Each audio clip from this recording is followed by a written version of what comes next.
All right, a little bit of theory here and maybe some help with your right hand. Um, let's start with the right hand. So, a lot of ways to hold a pick. Really, the best way to hold the pick is however your hand kind of hangs naturally. That's how you should probably hold it. Don't do something that's, completely different from how your hand. Just kind of shake your hand, curl your knuckles. So that's kind of how my hand ends up, and in all honesty, that's how I pick the mandolin. I just slip the pick in between my index and thumb. I show about that much, roughly that much. After you play a while, you'll get accustomed to the fact while you're playing you can make adjustments in where the pick is. But the main thing is your right hand needs to be comfortable. And the real, I heard Emery Lester told me one time, he said, the real trick to playing the mandolin is having your right hand and your left hand do things at the same time with purpose. So that's kind of what it's all about. Anyway, the other thing too is the pick, I don't know if you can see it, but the pick doesn't have to be parallel. In other words, when I lay it flush, in fact, you really don't want it to be parallel. It's going to be at a little bit of an angle, and I don't know if you can see that. In other words, this front edge is the one that's hitting on the downstroke, and the back edge is the one that's hitting on the upstroke for me, and that's the way most all mandolin players play. Because you don't want the pick to hang.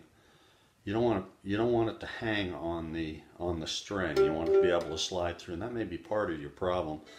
You might try to correct that by, if your hand is down pretty low, it's going to tend to make the pick flat or parallel. I'll say the surface of the pick parallel to the string. So when I pick, my hand is up. I've got the neck up a little bit, and you can see where the tail piece is. In fact, I use a armrest.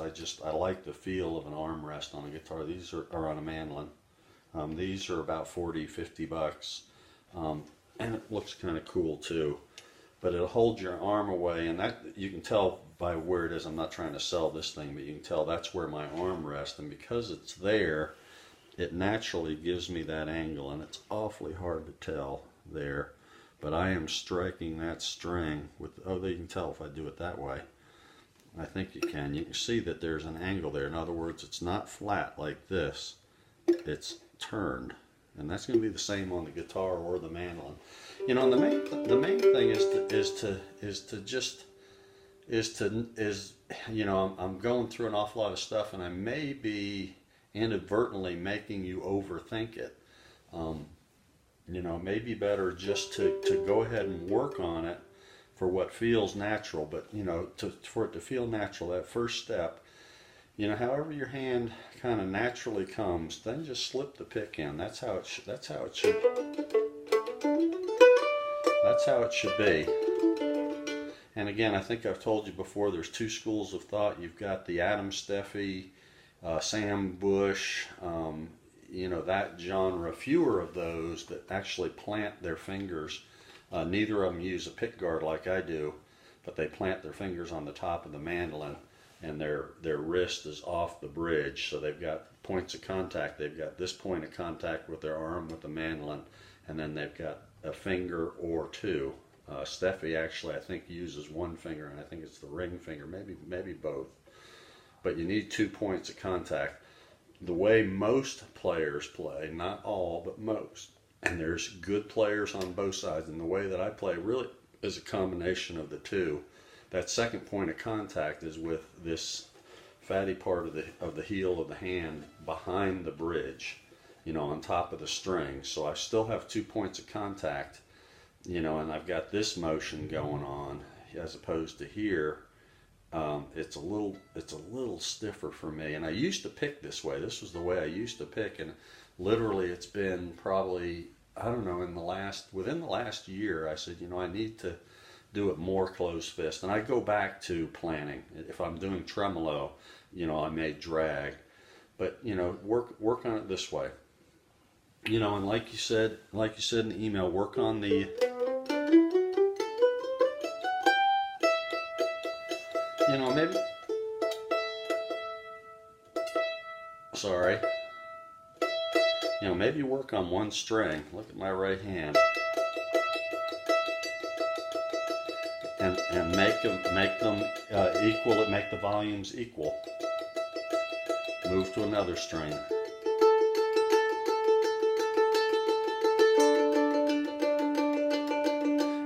And you don't have to do it that fast initially.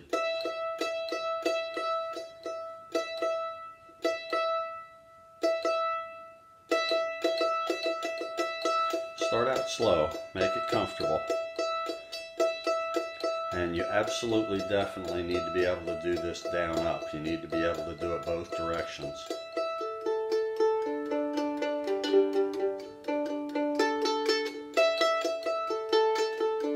And it just takes some practice.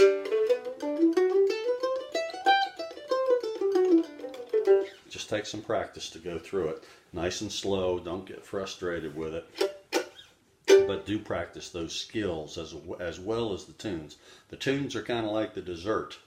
You know, they're the fun part. And actually, I say they're the dessert. You can spend more time on the tunes, but you have to have the nutritional meal, I'll call it, of doing something that is familiarizing yourself with the music.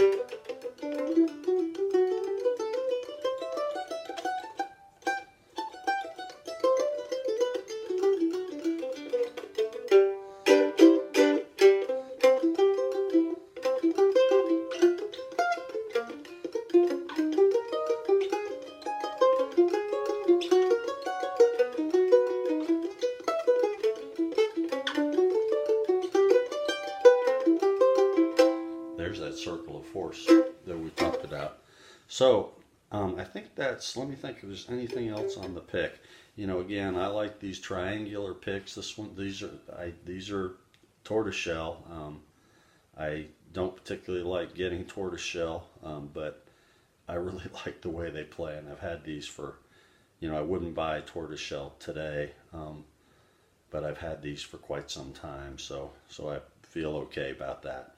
But you know, the shape is really what I'm after. This is the shape that I like. It's a triangular shape with all three sides are identical. So anyway, let's see. Enough on that. Can't think of anything else on the pick. But yes.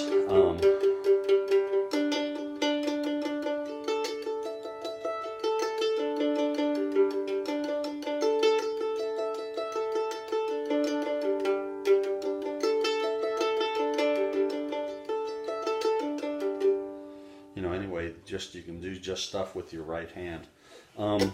Let's see, a little bit of music theory. So we've talked about some of this before, but worth going through, and I'll get to circle of force. But let's for the moment, let's deal with the key of C.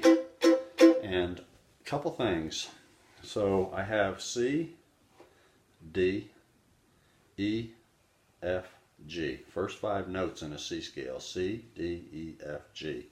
A chord, a major chord, is always made of the 1, the 3, and the 5. The first, the third, and the 5th note in that scale. So that's C, E, and G.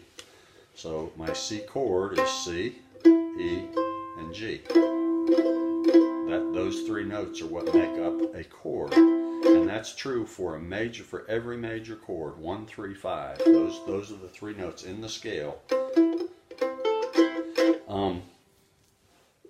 When it comes to a key, you know, so when I'm playing in the key of C, there are 3 major chords that are typically used, and those are the 1, just to make things confusing, it's the 1, the 4, and the 5. So C, D, E, F, and G. So C, F, and G are the 3 major chords that make up the 3 major chords that are used in the key of C. Now again, you can use more than just those chords, but those are I'll call them the dominant chords. There's probably musically a right name for them, but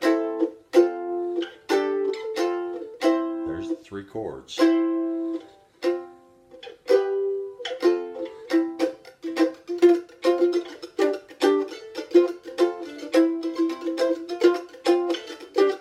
And you'll recognize kind of that pattern.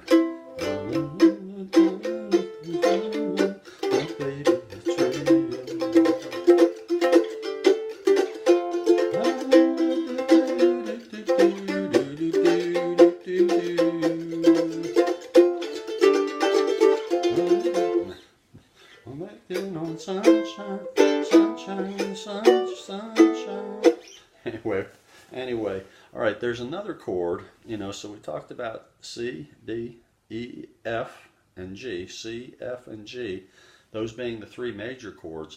The other chord that's important in any key is the six, and the six minor key, or six minor chord.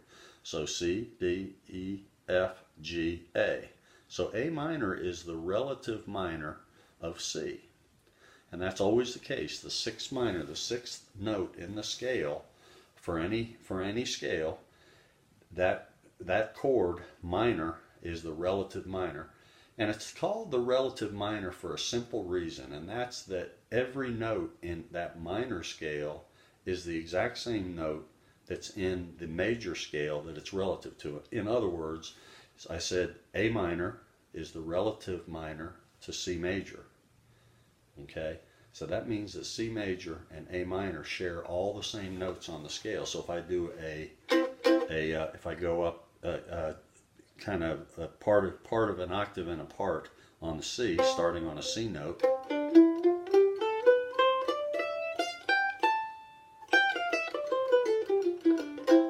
that's a C scale, not two full octaves. If I start on the A note and use the exact same notes,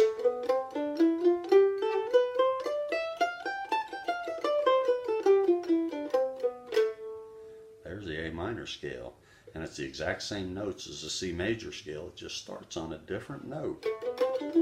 Whoops.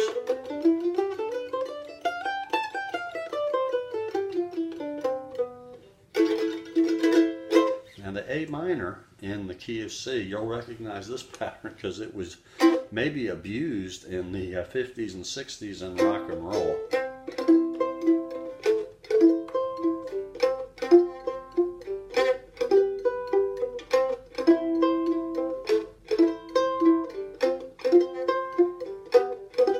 Teen angel.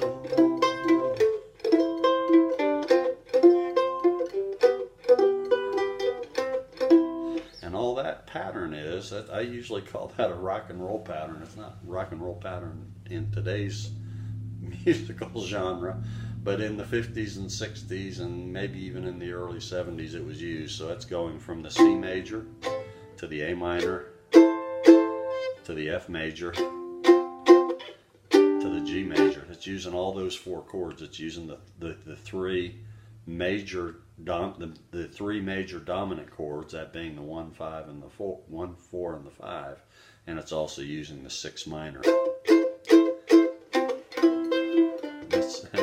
And there's probably at least 150,000 songs that were based on that.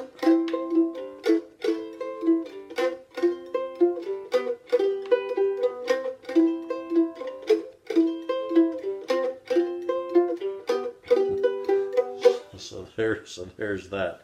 But you know, that gives you some thoughts and ideas. We've talked about arpeggios, and all an arpeggio is, it's the three notes that make up the chord. So I have the C major chord, and the arpeggio is just those three notes played independently.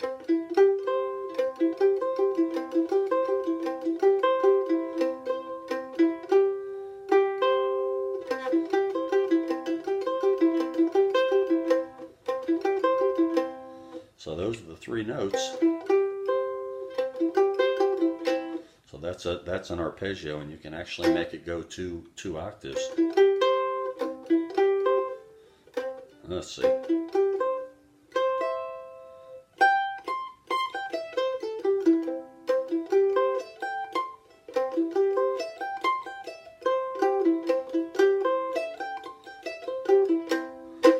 So that's the arpeggio, and that's one thing with the circle of force that you can do. You can do those arpeggios, but all the circle of force is, you know, the mandolin is tuned. It's tuned in fifths, and the way that I say that is, you know, so this is the G note followed by a D note. So G, A, B, C, 1, 2, 3, 4, 5. It's the fifth note. Each string is the fifth note of the string, the one string that's lower.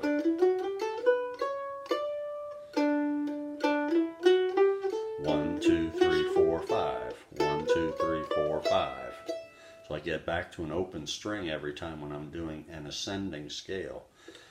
When I'm doing a descending scale on the mandolin, excuse me, I'm sorry.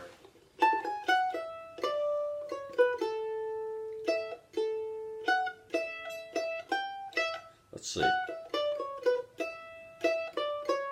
1, 2, 3, 4, 5. Let's see. 1,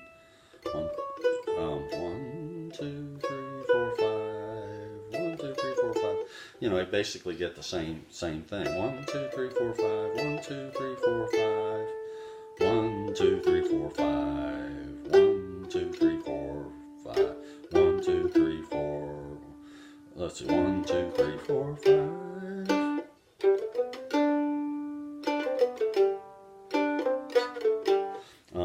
Let's see, no.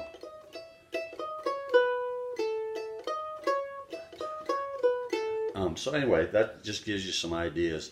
The circle and the circle of fourths and circle of fifths, if you draw them out, and you have, in fact, I have one upstairs. I may email these out, but it's actually a helpful chart because it shows going clockwise. It shows circle of fifths.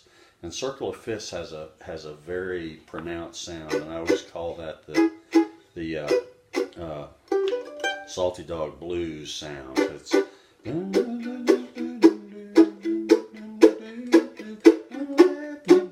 salty dog, let me be your salty dog, let me be your man dog, honey, let me be your salty dog.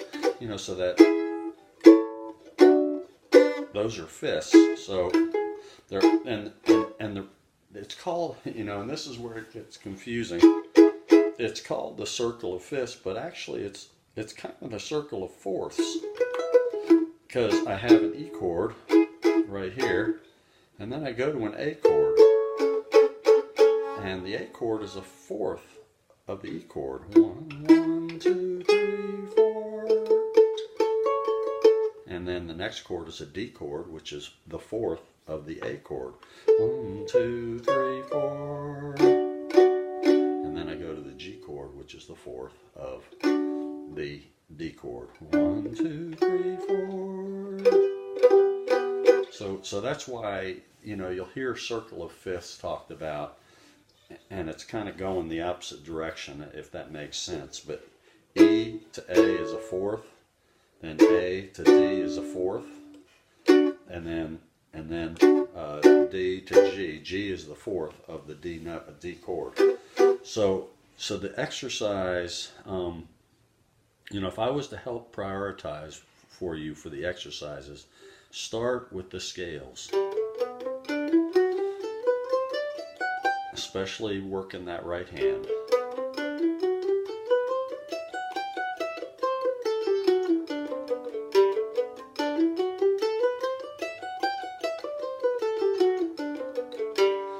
Make that clean. You see how I'm doing up, down, ups with my right hand. And you want each down, up to have the same, basically the same volume. Let's see. So start with that. That was a G scale. Do it in A.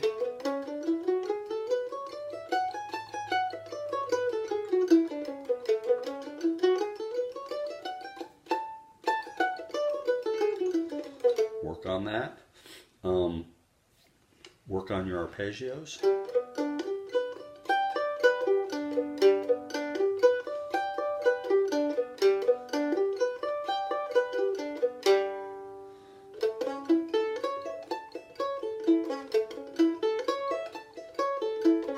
Remembering the 1, 3, and the 5 of the note you start on. So do those. And then you can get to that circle of fourths later, but it is a great exercise. Goodness gracious. Let's see.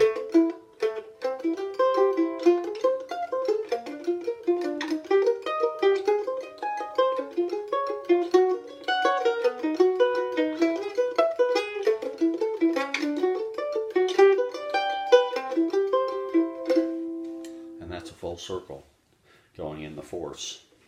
So, but that, you know, get to that last. But I'll tell you, probably the main thing is be sure you're spending time learning some of the tunes, because that's where the fun is. You know, I think for me, you know, I get enough enjoyment out of holding the mandolin and making noise with it, that doing scales and doing the arpeggios and doing drills like that give me a sense of satisfaction. But that's after years and years of playing. So early on, the fun is learning to play tunes and having the satisfaction of hearing this fantastic, amazing instrument make some beautiful sounds with your hands. So be sure you're spending time learning the tunes. And you, I think you said you're working on Twinkle Twinkle. Pick other songs like.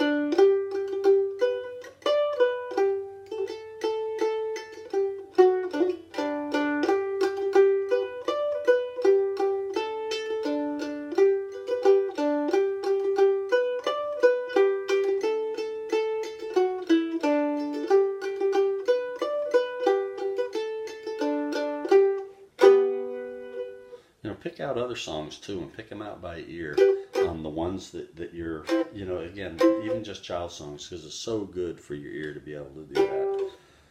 I think that should do. That's 21 minutes of a lot of us talking, so the main thing is have fun with it.